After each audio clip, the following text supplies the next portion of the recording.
प्रातः क्लास चल रहा था 24/8/1967 गुरुवार को छठे पेज के अंत में बात चल रही थी। आपे ही पूज्य आपे ही पुजारी। पर ये कैसे बनते हैं?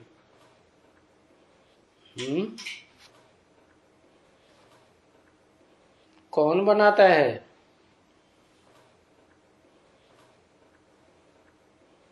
बोला भगवान तो पुजारी नहीं बनाते हैं ना बच्चे, तो कौन बनाता है?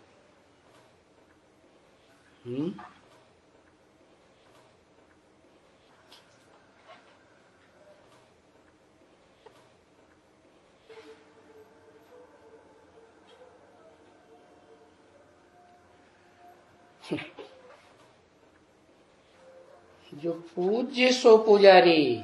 तो पूज्य कौन बनाता है? सवाल ये है, पुजारी बनाने का सवाल नहीं है। पूज्य कौन बनाता है? शिव बाबा पूज्य बनाता है।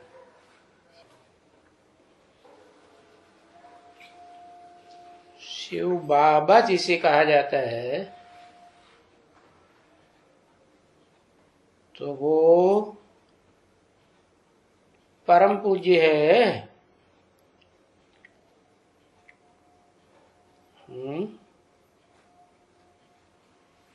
और सदा पूज्य है।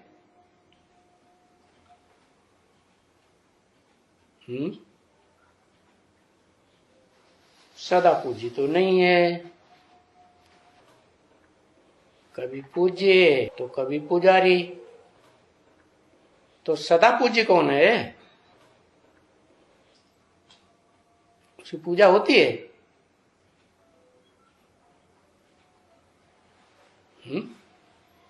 उसको याद करते हैं या पूजा होती है? पूजा साकार की जाती है या निराकार की जाती है? निराकार को तो याद किया जा सकता है, उसकी पूजा कैसे करेंगे? बिंदी की पूजा करेंगे, जल चढ़ाएंगे, फूल पत्थर चढ़ा, लुढ़क जाएगी, पता ही नहीं चलेगा कहाँ गया। वो तो दिखाई भी नहीं पड़ती। इन आंखों से दिखाई पड़ती है क्या? तो किसके ऊपर जल चढ़ाएंगे, फूल पत्थर चढ़ाएंगे? तो निराकार जो एवर प्योर है वो ही वास्तव में भगवान है ना, जो साकार शरीर में प्रवेश करके जैसा नाम वैसा काम करके दिखाता है। क्या काम करके दिखाता है? जो मनुष्यों की बस की बात ही नहीं है।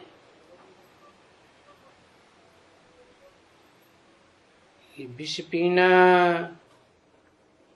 कोई मनुष्य मात्र से दुनिया में नहीं है जो विष पी के जिंदा रहे।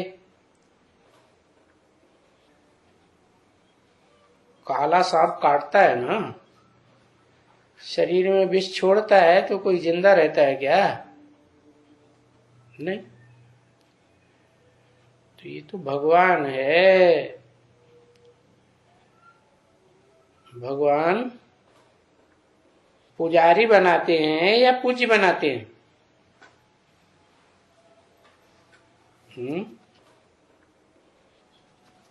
भगवान तो पुजारी नहीं बनाते, पूज्य बनाते हैं। अच्छा, पूज्य बनते कौन हैं?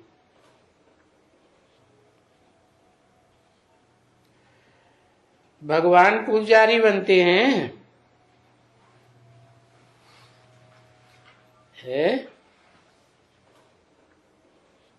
भगवान पुजारी नहीं बनते तो दूसरों को कैसे बनाएंगे? तो भगवान तो पूज्य है, पूजने योग्य है, तो वो तो पूज्य ही बनते हैं। पुजारी बनाने वाला कोई और है क्या? है कौन? अभी प्रश्न दूसरा है। ये रावण है। कहते हैं राम ही रावण बनता है। तो ये सभी कितनी कितनी उनके अनेक प्रकार की ढेर पॉइंट तुम बच्चों की समझाई जाती है। जभी बड़े दिन होते हैं तभी समझाया जाता है।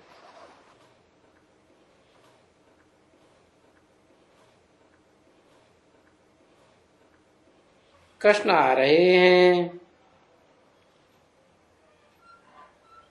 जो तुम लोग लिखा हुआ है, कहाँ लिखा हुआ है? सन 67 की बात बताइए। हर सेंटर में मोस्टली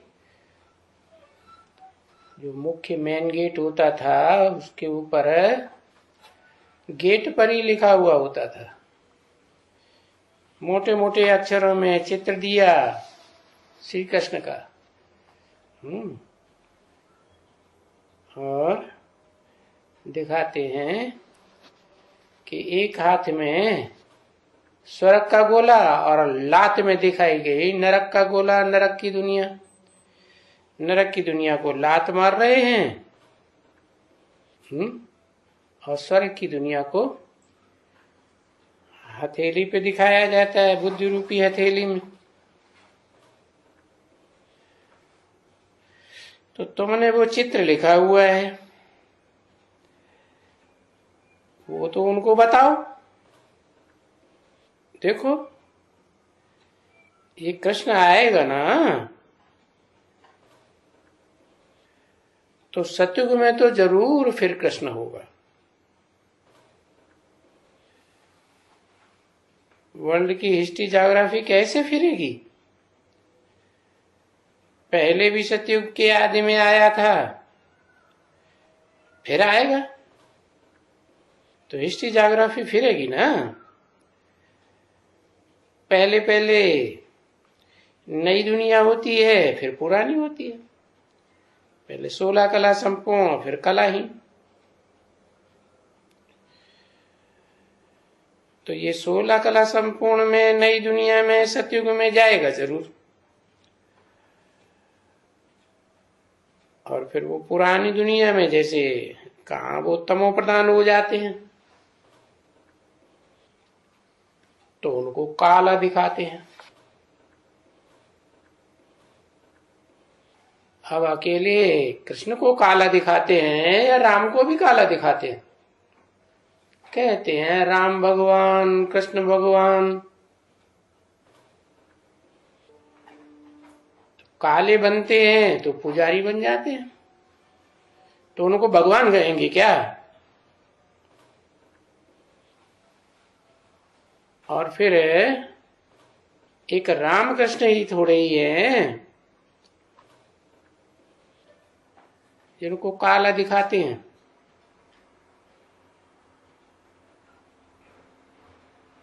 चौबीस 8 67 की वाणी का 7वां पेज। एक कृष्ण को थोड़े ही दिखाते हैं, नहीं।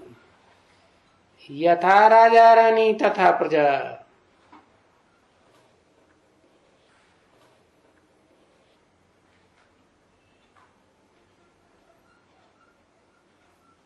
तो पहला पहला राजा इस दुनिया का कौन हुआ? कहेंगे कृष्ण। बचपन में नाम कृष्ण का, बड़ा होता है तो नारायण। टाइटल मिल जाता है, लेकिन ये टाइटल क्यों मिला नारायण का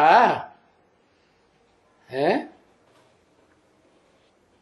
क्या सतयुग के आदि में वो ज्ञान जल में रहते हैं? नार माने में तो ज्ञान जल, आयन माने घर, रहते हैं क्या? ज्ञान जल में नहीं रहते हैं, लेकिन जो ज्ञान का सार है, मैं आत्मा ज्योति बिंदु, उस सार में तो टिके हुए रहते हैं ना। तो सारी प्रजा, यथा राजा रानी तथा सारी प्रजा उसी स्टेज में टिकती है, कोई में देवान का नाम निशान नहीं। तो देखो, उन कृष्ण में भी बहुत समझ है कि सार की बात में टिकते हैं। तो जानते हैं ना कि विस्तार में सार नहीं दिखाई देता, छुप जाता है, और सार में ही सब कुछ है। श्री कृष्णपुरी में भी सब कोई 84 जन्म नहीं लेंगे, है क्या कहा? भले श्री कृष्णपुरी में पहले जन्म में आवेंगे, फिर भी पूरे 84 जन्म लेंगे क्या? है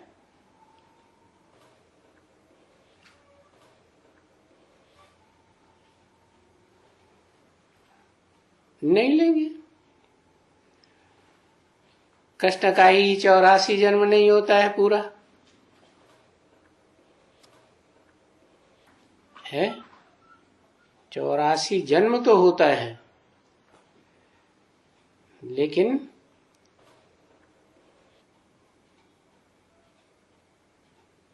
पूरे कल्प में उनका कितना टाइम कम हो जाता है? 50 साल कम हो जाता है। तो पूरे 84 जन्म कहेंगे क्या? नहीं। तो फिर कौन है? कोई है भी या नहीं जिसके पूरे 84 जन्म के ऑलराउंड पार्टधारी? तो सवाल आता है कि सतयुग के जो कृष्ण है उसको जन्म देने वाला कौन? जो जन्म देने वाला है वो ही पूरे 84 जन्म लेने वाला।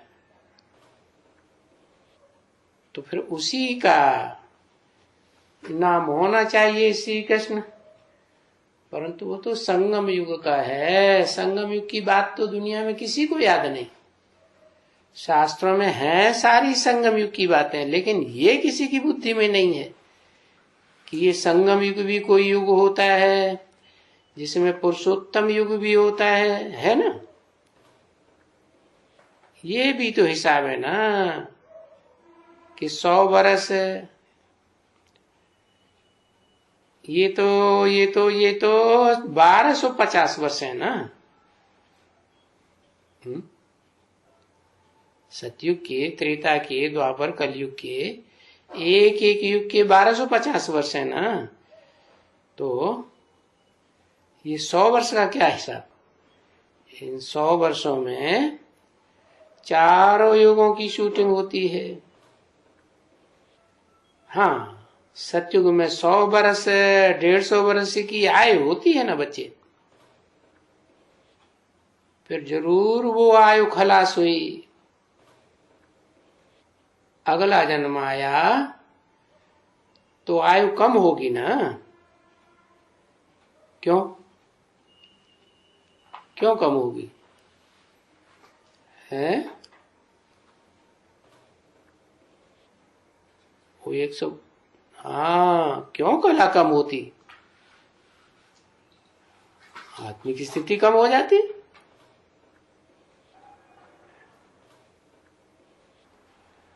अरे आयु कम होने का, कला कम होने का कारण हुआ भोग वासना। देवताएं भी तो भोग ही होते हैं ना, है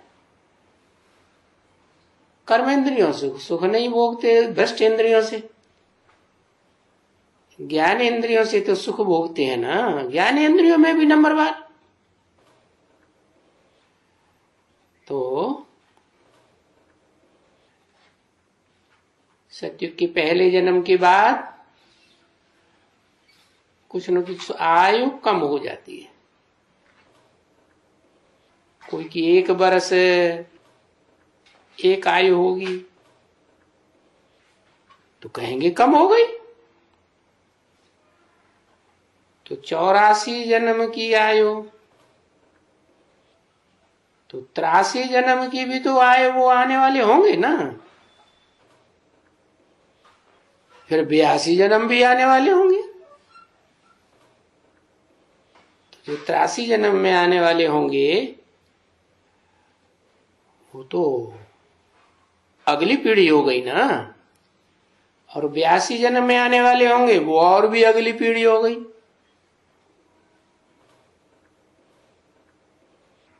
तो ऐसे ऐसे सतयुग की 8 पीढ़ियों में कम होते जाएंगे। लास्ट वाला नारायण पूरी 2 कला कम हो जाएगी। सतयुग की 7 जन्म कम हो जाएंगे 8वें नारायण के। तो वो आने वाले जो होंगे वो ऐसे ऐसे होंगे, कम कम कम।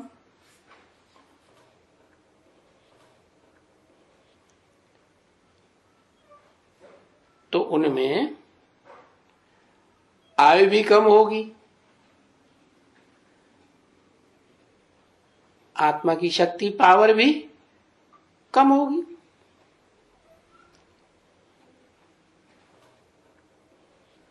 तो 1250 वर्ष, फिर 1200 वर्ष भी, और फिर 12 सदियां भी तो कम हो जाएंगी। सदियां माने 100 साल।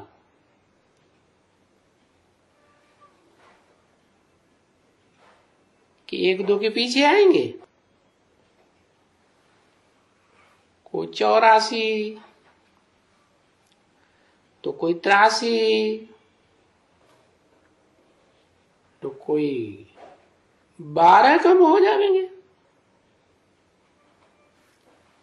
है ना। 84, 83, 82, 81, 80 ऐसे भी चले जाएंगे, नीचे में आते जाते हैं। अगर पूरा 84 जन्म कहें तो फिर कृष्ण का ही कहेंगे जरूर। और उनके साथ जो फर्स्ट पीढ़ी में आने वाले होंगे, या तो उनके साथ जो रहने वाले होंगे उनके ही 84 जन्म कहेंगे। तो वो भी तो टाइम बहुत लगता है ना बच्ची, क्योंकि एवरेज 150 वर्ष की आयु तो होती है ना। सतयुग के कृष्ण के बाप की आयु ज्यादा होगी।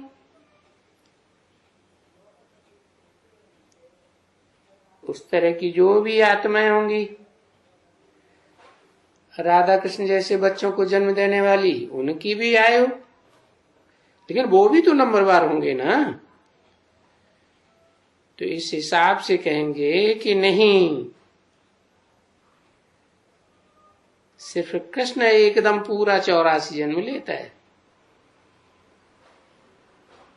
बाकी तो फिर कमती हो जाएगी। तो फिर क्या करना चाहिए? कम को पकड़ना चाहिए या मुख्य को पकड़ना चाहिए? मुख्य को पकड़ना चाहिए। फिर एक तो नहीं होगा ना। राज्य का मुखिया एक पीढ़ी में एक होगा तो दूसरी पीढ़ी में दूसरा, तीसरी पीढ़ी में तीसरा।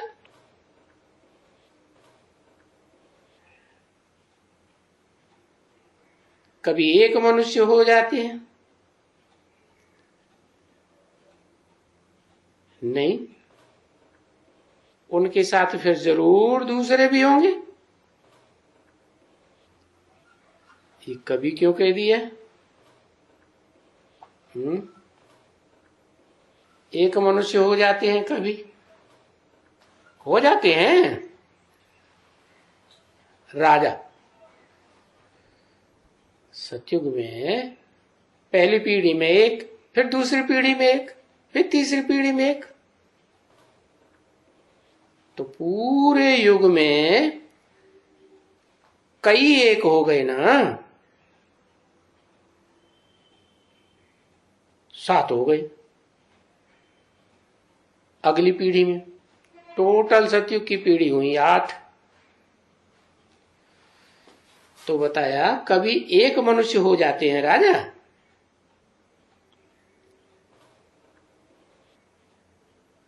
एक युग में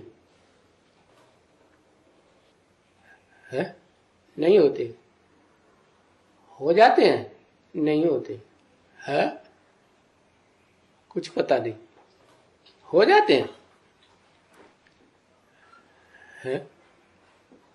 कभी माने कोई एक राजा होता है। यहां युग की बात हो रही थी। एक युग में, सतयुग में 8 पीढ़ियां, त्रेता में 12-13 पीढ़ियां। तो कभी एक मनुष्य राजा हो जाता है क्या? अरे हो जाता है ना। पुरुषोत्तम संगम युग में सारी दुनिया में एक ही राजा होगा ना। वो युग ही भूल जाते हैं है? जिसको खास याद रखना चाहिए सो ही भूल जाता है। नहीं, उनके साथ फिर दूसरे भी होंगे। क्या कहते हैं उनको? राज्याधिकारी। उन राज्याधिकारियों में फिर मुख्य राज्याधिकारी कितने होंगे? 8 होंगे। फिर उसके बाद उन 8 मुख्य राज्याधिकारियों में असिस्टेंट भी होंगे कुछ है, अंडर द कंट्रोल काम करने वाले है। वो अंडर द कंट्रोल क्यों बने? क्योंकि संगम युगी के पुरुषार्थी जीवन में कंट्रोल से बाहर रहे होंगे। जो सदा कंट्रोल से बाहर रहे होंगे तो उन्हें कंट्रोल में रहना पड़ेगा। उसी जन्म में या अगले जन्म में? उसी जन्म में। तो कोई यादगार दिखाई है, कोई चित्र दिखाए हैं?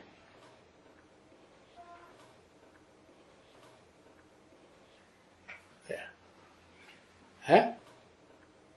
नहीं। अरे दिखाए हैं ना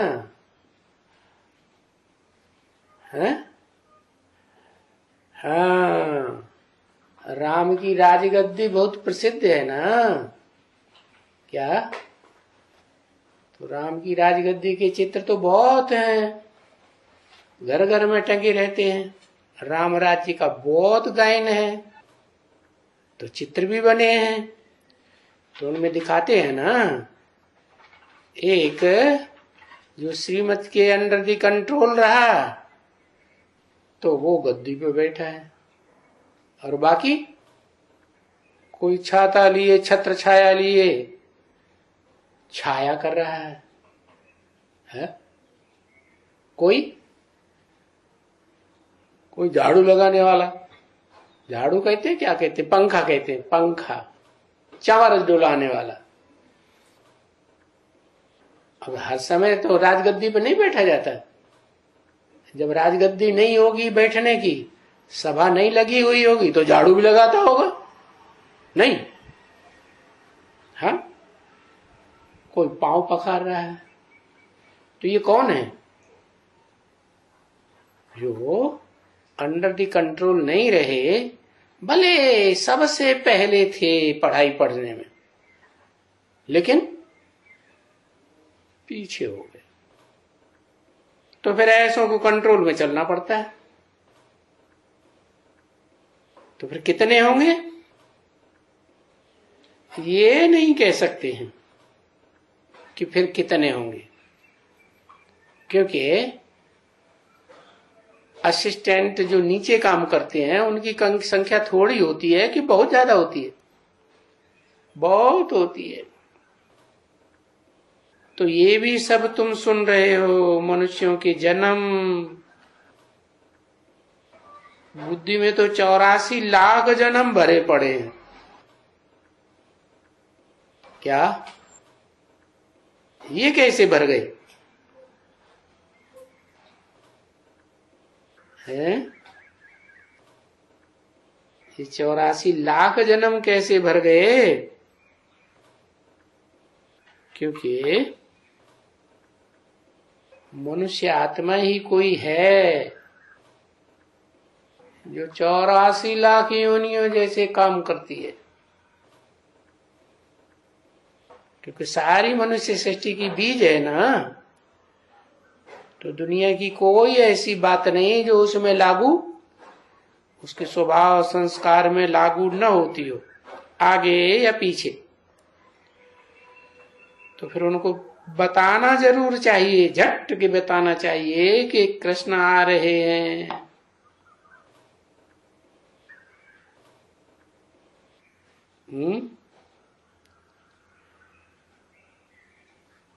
किनको बताना चाहिए? कौन बताएंगे? जो खुद ही बड़े बड़े बोर्ड लगाए मेन गेट पर और फिर उनको उखाड़ के फेंक दें, वो बताएंगे? वो कैसे बताएं? उनकी खुद ही समझ में नहीं आया तो फिर दूसरों को कैसे बताएंगे कि श्री कृष्ण आ रहे हैं और कब आ रहे हैं? उनसे पूछा जाएगा कब आ रहे हैं तो कहें अगले जन्म में आ रहे हैं। अरे अगले जन्म को कौन देखेगा? उससे क्या फायदा? तो ये आगे चल करके बहुतों को आवाज निकलेगा कि बरोबर ये लड़ाई होती है और श्री कृष्ण उसमें मुख्य पार्ट बजाते हैं। महाभारत युद्ध में लड़ाई कराने का मुख्य काम किसने कराया? अर्जुन को किसने समझाया लड़ाई लड़ो? अब एक अर्जुन की तो बात नहीं है, सभी अर्जुन है। अर्जन करने वाले सद्भाग्य का ज्ञान के आधार पर पहले ज्ञान अर्जन करते हैं, फिर ज्ञान के आधार पर अच्छे कर्म करते हैं तो सद्भाग्य बनता है। तो लड़ाई ये जरूर होगी। तो कौन से कृष्ण की बात है? सतयुगी कृष्ण की बात है क्या? नहीं। तो सतयुगी कृष्ण की डायनेस्टी में जो आने वाले होंगे या उनकी पीढ़ी दर पीढ़ियों में जो भी आने वाले होंगे सतयुग में, उनकी बुद्धि में बैठेगा क्या ये बात कि श्री कृष्ण आ रहे हैं? चित्र तो बनाई दिया, लिख तो दिया बोर्ड पर, लेकिन समझा सकेंगे? वो नहीं समझा सकते। ये दुनिया पुरानी है, सो अब ये नई दुनिया नई होने की है। पुरानी दुनिया नई जरूर होगी ना, क्योंकि नई थी। History repeats itself. उनमें सिर्फ एक आदि सनातन देवी देवता धर्म था जिसको स्वर्ग कहा जाता है। इसलिए भगवान बाप कहते हैं सर्वधर्मान परित्यज्य, क्या सब धर्मों को त्याग दो। और सब धर्मों को त्यागेंगे तो उनके धर्म पिताओं को याद करेंगे बैठ के, तो उनको भी बुद्धि से त्याग देंगे। तो क्या करना पड़े? सब धर्म की खोज करनी पड़े, कौन सी युग में होते हैं? ऐसे थोड़े ही कि शास्त्रों में दिखाई दिया, महाभारत में क्या दिखाई दिया कि कृष्ण भगवान द्वापर के अंत में आए। अरे द्वापर के अंत में तो लिमिटेड धर्म होते हैं, लिमिटेड मत पंथ संप्रदाय होते हैं। जब सब धर्म आ जाएं इस सृष्टि पर, अनेक मत मतांतर वाले, तब की बात है। तब भगवान आते हैं इस मत मतांतरों, लड़ाई झगड़ा कलह क्लेश वाली दुनिया को खलास करके सत्ययुगी दुनिया स्थापन करने के लिए। क्योंकि कलह क्लेश होता ही है झूठ के आधार पर, झूठे झूठे काम करते हैं तो कलह क्लेश बढ़ता है। तो अभी तो ये बिल्कुल सहज है ना बच्चे समझाना। तुम बच्चों की बुद्धि में तो रात दिन यही बात चलती रहे, क्या कि कैसे समझाएं। क्या बात है कि सत्युगी कृष्ण कोई लड़ाई नहीं लगवाता है? पुरानी दुनिया में सब धर्मों की लड़ाई लड़ाने के लिए वो सत्युगी कृष्ण की बात नहीं है, ये तो संगम युगी कृष्ण की बात है। परंतु संगम युगी कृष्ण को जो समझाए सकते हैं वो जानते भी तो होंगे ना। जो जानते होंगे समझाए सकते हैं तो वो उस राज्य में आवेंगे, संगम युगी कृष्ण के राज्य में। जो समझाए सकते नहीं, जानते ही नहीं, क्योंकि जो समझते हैं सतयुग में कृष्ण आवेगा। वो सतयुग का कृष्ण कौन है? संगम युग में कौन पार्ट बजाता है? कहेंगे ब्रह्मा बाबा। तो ब्रह्मा बाबा तो शरीर छोड़ गए, अब शरीर ही छूट गया तो विश्व धर्मों में झगड़ा कौन कराएगा? जो सब खलास हो जाए कौन कराएगा? सवाल ही पैदा नहीं होता। इसका मतलब सतयुगी कृष्ण की बात नहीं है, संगम युगी कृष्ण की बात है। बस अभी गए के गए स्वर्ग में, अभी गए, अभी इसी जन्म में गए हैं? गए या नहीं गए? गए, इसी जन्म में गए, अगले जन्म की बात नहीं। भगवान बाप आया है तो बाप का वर्षा उसी जन्म में मिलता है ना जिस जन्म में बाप के बच्चे बने। और सारा चक्कर बच्चों को मालूम है, और दुनिया में बिल्कुल कुछ भी नहीं देखो जानते हैं,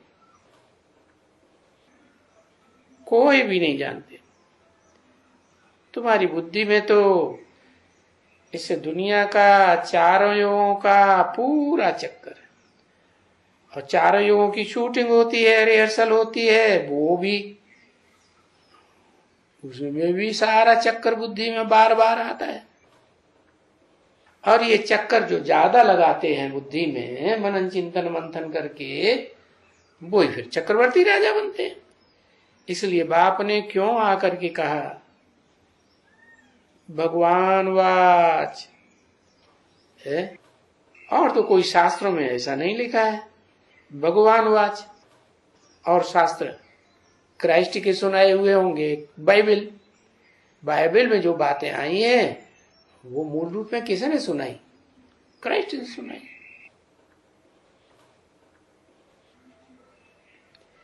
मोहम्मद ने जो बातें बनाई सुनाई वो कुरान में आई। शंकराचार्य ने जो बातें सुनाई वो शंकराचार्य के जो वेदों की टीकाएं की गई हैं। मुख्य जो भगवत गीता का भाष्य उन्होंने लिखा है उसमें उन्होंने भी यही बताया कि गीता का भगवान कृष्ण है। तो वो कहते तो थे शिवो हम ही भगवान हैं, परंतु अगर वो भगवान थे तो लड़ाई लगाई क्या? महाभारत युद्ध हुआ क्या? सब धर्मों का विनाश हुआ क्या? एक सत धर्म की स्थापना कराई क्या? ऐसा झूठे झूठे टाइटल रखवाई लिए, शिवो हम ब्रह्मास्मि आत्मा सो परमात्मा।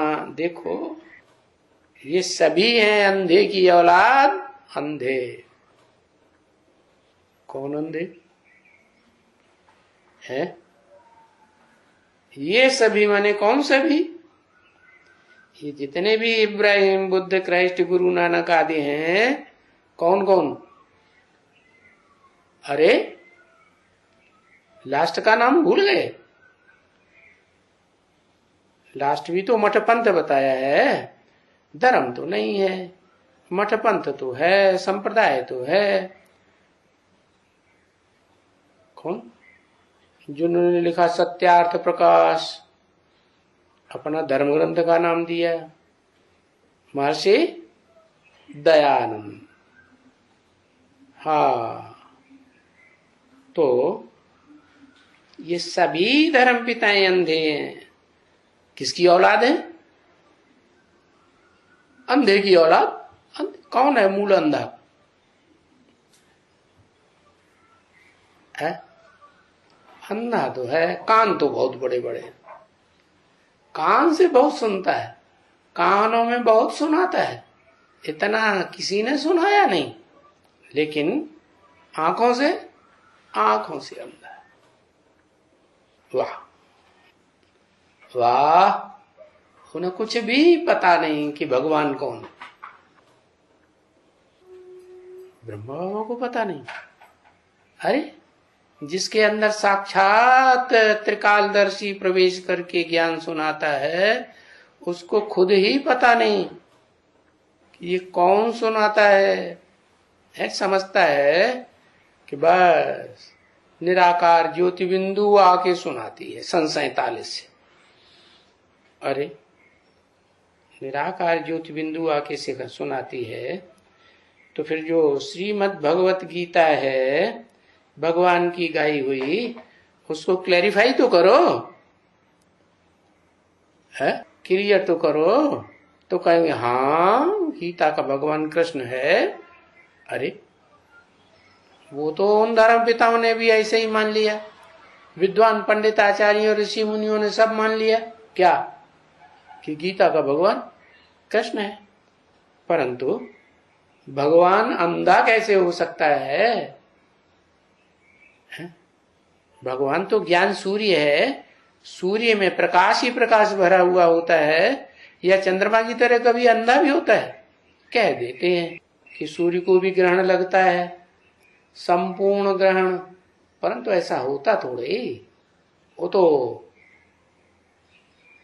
बीच में चंद्रमा आ जाता है, एक तरफ पृथ्वीवासी होते हैं पृथ्वी पर, और चंद्रमा के उस पार सूर्य होता है। तो चंद्रमा बीच में आने से परछाया पृथ्वी पर पड़ता है, तो जो पृथ्वीवासी हैं उनको सूर्य दिखाई नहीं पड़ता। तो क्या समझते हैं कि सूर्य अंधेरे में है। अरे सूर्य कभी अंधेरे में नहीं होता। उनको पता ही नहीं है कि वो ज्ञान सूर्य कौन है इस सृष्टि पर, जो रोशनी देता है ज्ञान की। अब निराकार ज्योति बिंदु कैसे देगा? वो तो नहीं देगा। वो निराकार ज्योति बिंदु जरूर कोई साकार में प्रवेश करता है और फिर देता है। तो चालाकी से बन गए अंधे, नाम पड़ गया धृतराष्ट्र। क्या धर लिया? धृत माने धर लिया, राष्ट्र माने धारण की, राज्य की, धन संपत्ति, ऐश्वर्य, धन संपत्ति सारा धर लिया चालाकी से। नहीं तो वास्तव में वो सारी धन संपत्ति थी पांडु की, जिसे कहा जाता है पंडा। पंडा माने रास्ता दिखाने वाला, असली। कहाँ का? झूठे तीर्थों का नहीं, मुक्ति धाम और जीवन मुक्ति धाम का रास्ता दिखाने वाला। उसको तो जानते ही नहीं। जानते होते तो बीच में शरीर कैसे छोड़ जाते? शरीर छूट गया तो देवता बनेंगे, फिर तो भूत प्रेत जैसा ही बनना पड़ेगा।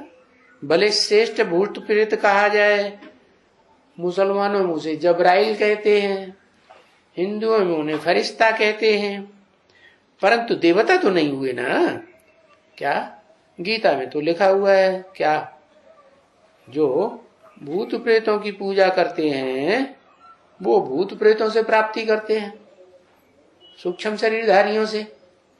और जो देवताओं की पूजा करते हैं, लक्ष्मी की, नारायण की, वो विष्णु की, वो देवताओं से प्राप्ति करते हैं। और जो मेरी उपासना करते हैं, तो मेरे पास बुद्धि रखेंगे, बुद्धि का लगाओ मेरे पास जाएगा तो मेरे से प्राप्ति करेंगे।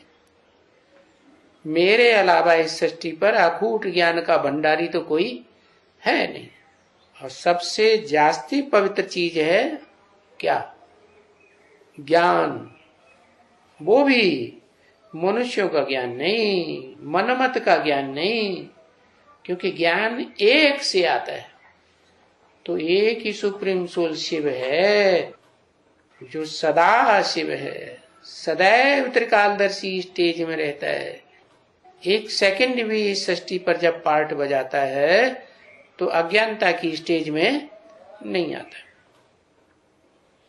तो वो इस सृष्टि पर आकर के साकार में ही पार्ट बजाएगा ना। वो तो अकर्ता भोक्ता है, अजन्मा है, उसको अपना शरीर है ही नहीं।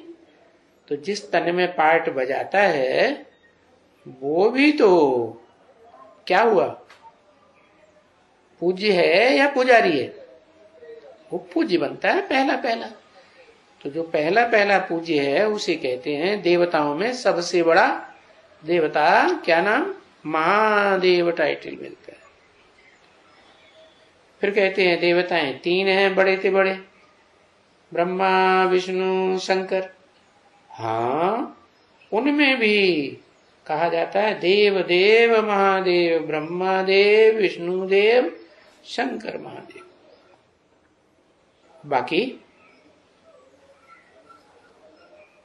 चाहे विष्णु हो, चाहे ब्रह्मा हो, शिव का डायरेक्ट कनेक्शन न विष्णु से होता है, क्योंकि विष्णु पवित्र है या अपवित्र? पवित्र देवता। तो पवित्र में तो शिव भगवान प्रवेश ही नहीं करते। किसमें प्रवेश करते हैं? वो तो पतित तन में आते हैं ना। पतितों को आके पावन बनाना है ना। तो पतितों को पावन बनावेंगे तो किस पतित में पावन बनावेंगे? इस दुनिया का जो बड़े से बड़ा पतित हो उसी में पार्ट बजावेंगे ना। उसको पावन बनाई दिया तो वो फिर सारी दुनिया को पावन बनाई देगा।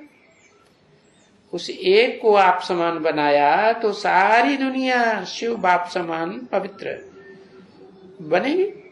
बनेगी तो नंबर वन, एक जैसे तो बन नहीं सकते। तो ये जो अंधे की औलाद अंधे कहा जाता है, ये कोई तुम बच्चों के लिए थोड़े कहा जाता है। तुम कोई अंधे की औलाद थोड़े ही हो, तुम तो सोजरे की औलाद हो ना। सोजरा कौन? ज्ञान सूर्य। तुम ज्ञान सूर्य के बच्चे हो ना। निराकारी भी है ज्ञान सूर्य, आत्मा भी है और फिर साकारी भी है। अब ये अपने बच्चों के लिए तो नहीं कहेंगे अंधे की औलाद अंधे। तो ये हैं धृतराष्ट्र के बच्चे। क्या? कौन? अंधे की औलाद अंधे।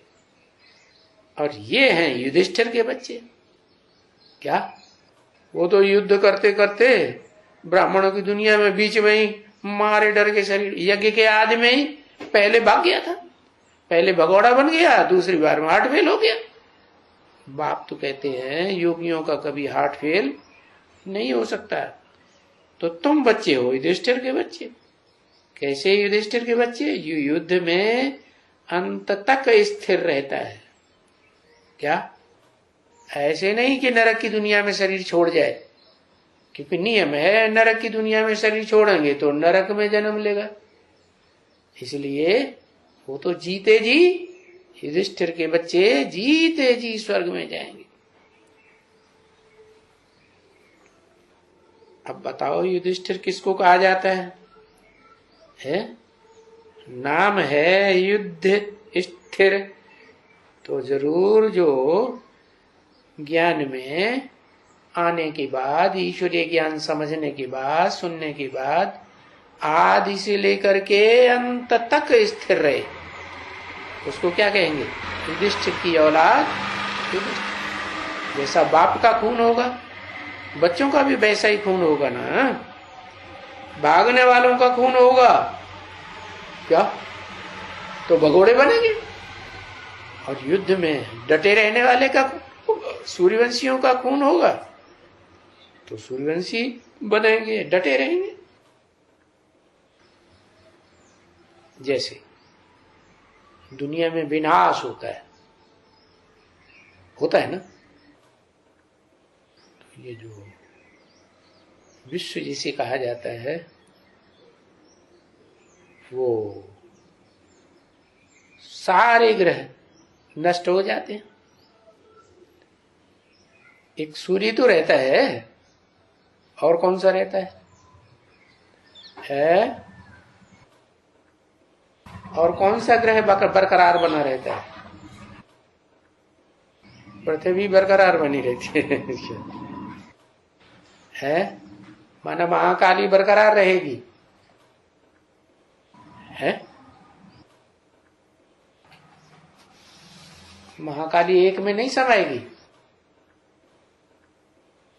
नहीं, ये सारी सृष्टि में सब बृहस्पति, जो बड़े से बड़ा ग्रह है वो है बृहस्पति। बड़े से टकराते हैं सारे ग्रह और चूर चूर हो जाते हैं। वो चाहे पृथ्वी हो, चंद्रमा हो, मंगल हो, बुध हो, कोई भी ग्रह हो। हाँ, युधिष्ठिर किसको कहा जाता है ये बताओ? युधिष्ठिर किसका नाम है? किसी ने कहा धर्मराज का नाम है। नहीं, युधिष्ठिर है ब्रह्मा का नाम। क्या बोलो, है या नहीं है? कैसे? वो भगोड़ा नहीं है? वो ज्ञान में चलते चलते बीच में ही शरीर नहीं छोड़ जाता है। महाभारत युद्ध सामने खड़ा है तो महाभारत युद्ध खत्म हो गया तब शरीर छोड़ा या पहले ही शरीर छोड़ दिया? हाँ, अरे ब्रह्मा कोई एक का नाम थोड़े ही है। ब्रह्मा तो चतुरानन पंचानन गाया जाता है, 4 मुखों वाला, 5 मुखों वाला। तो जो एक परम ब्रह्म है ना, उसी की बात है। वो है युद्ध में आदि से लेकर के अंत तक स्थिर रहने वाली आत्मा। अंत तक क्या, उसका अंत होता ही नहीं। वो अनादि है और अनंत है, समझा ना? क्योंकि युद्ध के मैदान में तो ये है ना, कौन? ब्रह्मा बाबा ने कहा अंधे की औलाद। युद्ध के मैदान में तो ये है ना। ये किसने बोला? ये है ना किसने बोला? शिव ने बोला।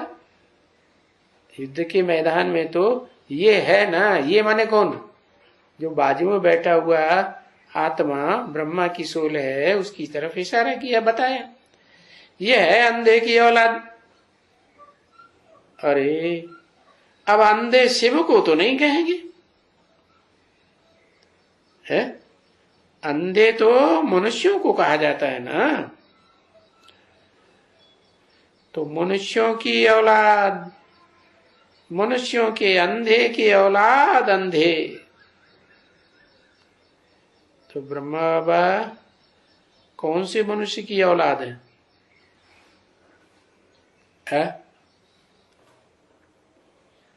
अरे अलौकिक जन्म में, ये नया जन्म है ना, इस अलौकिक जन्म में ब्रह्मा बाबा किसकी औलाद हैं?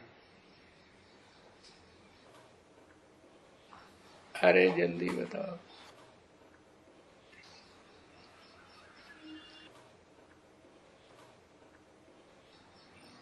अरे प्रजापिता ब्रह्मा की औलाद है ना, प्रजापिता ने जाना,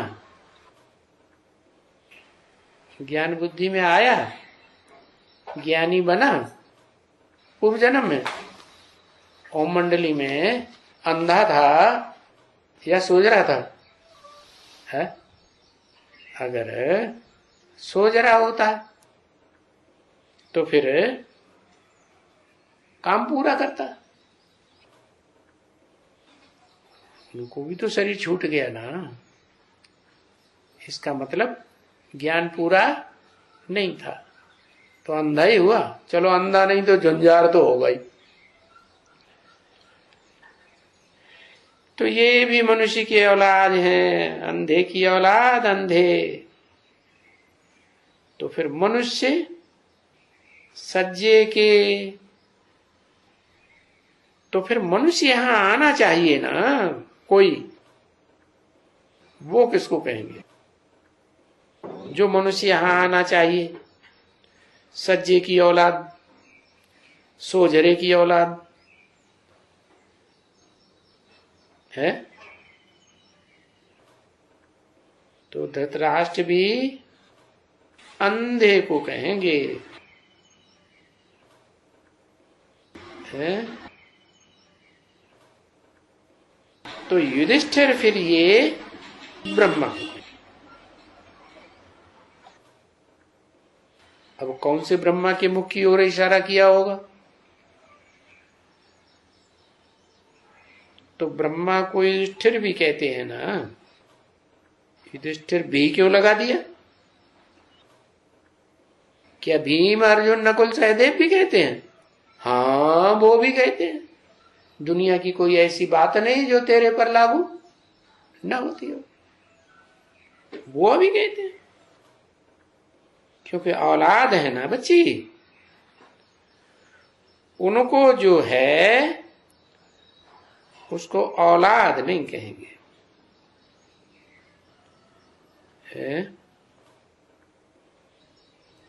जो अभी है उसको औलाद नहीं कहेंगे, नहीं, औलाद कहा ही जाता है तब जब किसका जन्म होता है? अब उसको औलाद कहेंगे, आत्मा औलाद थोड़ी ही कहेंगे। आत्मा तो सदाकाल है, अविनाशी है, उसका तो जन्म मृत्यु होती नहीं है। मनुष्यों का जन्म और मृत्यु होती है, प्राणियों का जन्म होता है, मृत्यु होती है। तो वो तो अनादि बच्चे ही हैं। कौन है? अनादि, जिनका आदि है ही नहीं। कब जन्म लिया कोई को पता ही नहीं। यज्ञ के आदि में तुम बच्चों ने कब जन्म लिया कोई को पता है? कहां जन्म लिया कोई को पता नहीं। समझे ना? उसको औलाद अक्षर भी नहीं कहेंगे, औलाद अक्षर दे नहीं सकेंगे। हम कहेंगे कि हम शिव बाबा के बच्चे हैं, क्या कहेंगे? अभी भले बीच बीच में कुछ दूसरी बात आ जाती हो, लेकिन अभी भविष्य में हम सब बच्चे पक्के हो जाएंगे तो कहेंगे हम शिव बाबा के बच्चे हैं। कोई पूछेगा किसके बच्चे, कहेंगे शिव। अच्छा सीबीआई आके पूछेगा किसके बच्चे, तो क्या बताएंगे? हैं? शिव बाबा के बच्चे बताएंगे। कौन है शिव बाबा? तो कहेंगे शिव बाबा बिंदी है, ब्रह्मा के तन में बिंदी आता, उसने आके जो वाणी चलाई वो ज्ञान सुना था। अरे तो घुमा के रख दिया। तो औलाद कहां हुए? औलाद तो उन्हें कहा जाता है जब बच्चा बाहर आता है, संसार में प्रत्यक्ष होता है।